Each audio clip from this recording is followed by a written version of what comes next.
hey everybody, this is Kim Stevens, your community leader for the Women of the Channel Leadership Network, and welcome to another WOW session. So I have with me today Cheryl Rang, who is from Ingram Micro, and Cheryl is the Executive Director of Data Center Solutions. Cheryl, thanks for joining me. Absolutely. Thank you so much for having me.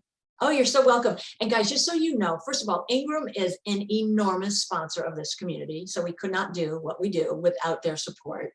As such, they have been a huge contributor to the community in general, whether it be the community online or our in-person events. And Cheryl ran a peer networking group for us where we talked about mentors and sponsors. So she has just been a gift to our community, and I'm really excited for you to get to know her more.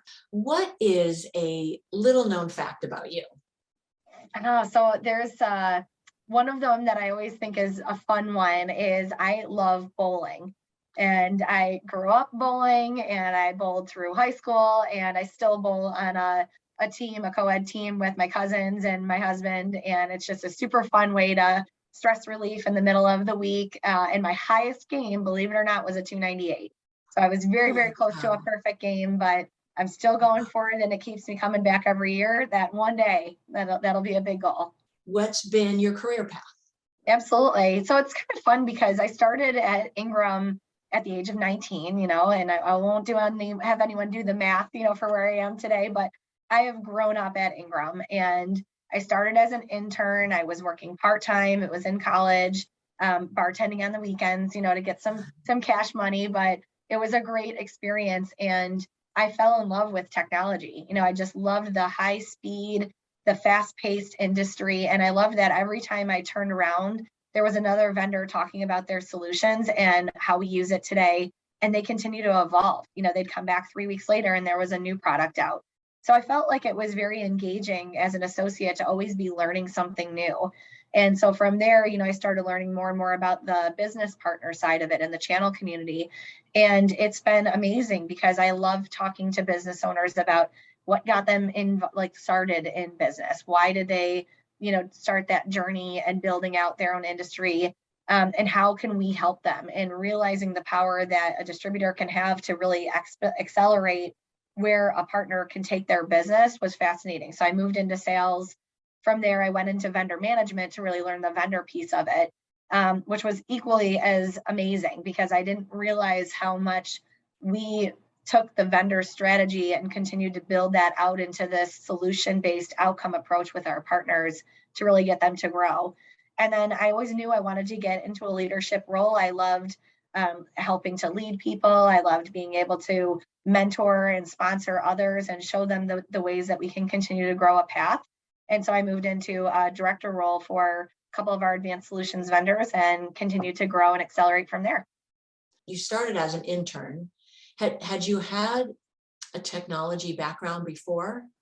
No, not at all. I mean, other than I think I've always been an early adopter of having a cell phone handy, but otherwise, not really. My degree was in finance, so I thought I was going to go into financial, industry, into banking or something along those lines. But, I right after graduation went into banking for about a year, and I just realized that I loved the people and the community aspect of the IT industry. And I saw a great career path, ahead of me in that area, and being able to continue to work with people, for people, and get to know the technology side as well. I know you are now a mentor and sponsor, but as you were kind of, going into the channel for the first time, did you have mentors and or sponsors that helped you? Or was this just a natural capability you already had? I wish I could say it was all natural, but no, never. I think there's a community that it takes to build out people in their organizations, in their careers.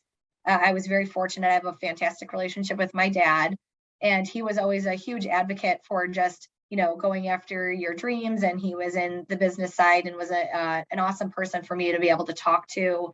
Here's what I'm experiencing. What would you do, or how would you have approached this? So that was great to have the external perspective, and he was never shy of giving me his advice. But at the same time, the internal network was absolutely what helped me, I believe, get to where I am today. Because you find that as you meet more and more people, they all have their own story, and they all have a different piece of advice that they could give you.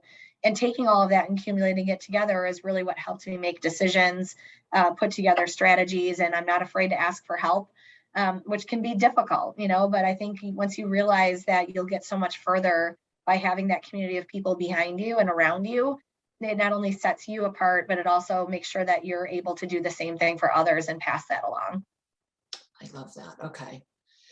And I think that ability to ask for help is often very difficult, especially for women that are very driven, highly independent. I'm probably describing 90% of the channel women, right?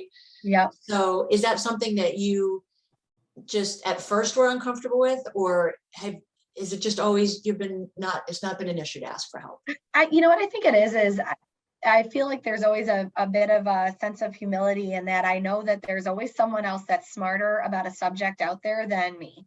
And so why not tap into them? And I like being that support for others as well. And so I think it's having that openness of saying, you don't need to go at it alone. Use the people around you. We've all done it, right? Whether that's your teacher, whether it was a professor, your first boss, the guy sitting next to you that had more tenure. You see someone that has grown their careers, and that they have built an expertise around that, and it's okay to ask for help. And the more that we do it, the greater that we're all going to be together. And that's why this is, even this is a community. It's asking, each other for advice and for help on how we would approach a situation, position things differently. And, I really always liked knowing that I was validating some of the thoughts that I was having by asking for help and asking for advice. So I think that just makes you feel much more confident about the decisions that you're making as well. Having started there at a young age, you were an intern, right? And you worked through the years, you're now, an executive director. Have you ever experienced any sort of bias along the way?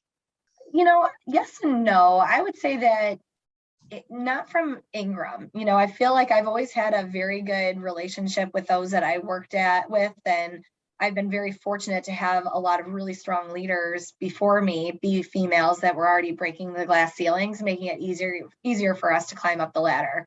I would say I've probably experienced it more from customers or a vendor, or and some of that was their background as well. As you get in different pockets of areas, they may have a different background or a different religious belief that may make it harder for you to feel like you can be part of it. But at the same time, I feel like that's also what makes it such a great community, in that you're helping it not only influence your own teams, but you can really help influence others as well, to understand that there is value out there in having a more diverse workforce and a more diverse background of people who are working together to bring it up. What is one thing you know now that, gosh, you wish you knew back when you were even an intern? I think the biggest thing is the grass isn't always greener. I think we see a lot of bouncing, we see a lot of people looking at different roles, and I'm a huge advocate for people, if you're not happy in the role, that you should keep looking, because life is just too short, to not be happy in what you're doing day in, day out. But also, there's finding ways to be happy in your roles or in, your life, and making sure that you've got that right support around it. I think there's always that eye of saying like, oh, maybe there's a shiny object over here I should go look at. Yeah. But at the same time, being grateful and thankful for what we have been given also makes the day go a lot easier, and you be able to influence that same belief on others. One last question I'd like to ask you, especially where you have two kids, and you have a husband you mentioned that travels a lot. So you're obviously juggling a lot. You have a big job. What are some things that you do to sort of create that work-life integration, right? To honor your work, to honor your family, to honor your relationship, your, being a mom. What are some things that you do that might help some of our members in terms of that integration? Well, first off, thank you for not saying balance, because we all know, and everyone who has these is saying there is no perfect balance, right? Mm-hmm. Something is always a give at one point or another. And we've all had moments where, the work side wins over the family side and vice versa. I think that communication has got to be key. I couldn't do, like I said, what I do without the people around me, and making sure that my husband and I have good communication. Same thing with the team. If I'm gone, they know how to reach me, but I've given them, hopefully enough tools and people and support to be able to continue to do what they do. So the communication is definitely one, and organized. I mean, I don't know what I would do without my calendar and my amazing EA that helps organize my calendar. I'm so in debt to that support and that help around it. So I think it's, the asking for help, it's the communication, it's staying organized and finding some fun time, whether that be a bowling night, a date night on a weekend, getaway or a vacation, but making sure that you take the time for some self-care and self-reflection to be able to be present at work and be able to give it all and juggle all of those things at the same time. Well, Cheryl, thank you so much for allowing me to just to get to know you more and you sharing your journey with our members. So I really appreciate that. Absolutely. And I do hope, for anyone watching, that you please reach out to connect. This is a community, this is a network, and I'm always loving to meet new people. So please feel free to reach out. Oh, thank you, Cheryl. Well, you guys heard that. So please, when you listen to this and you watch this, would you give Cheryl a shout out? Let her know that you appreciate it. If you have questions for her, anything you want to discuss with her, she has been a wealth of knowledge. So please don't hesitate to reach out. We thank you guys for listening, and we'll catch you guys on the next WOW session. You guys take care. Thank you.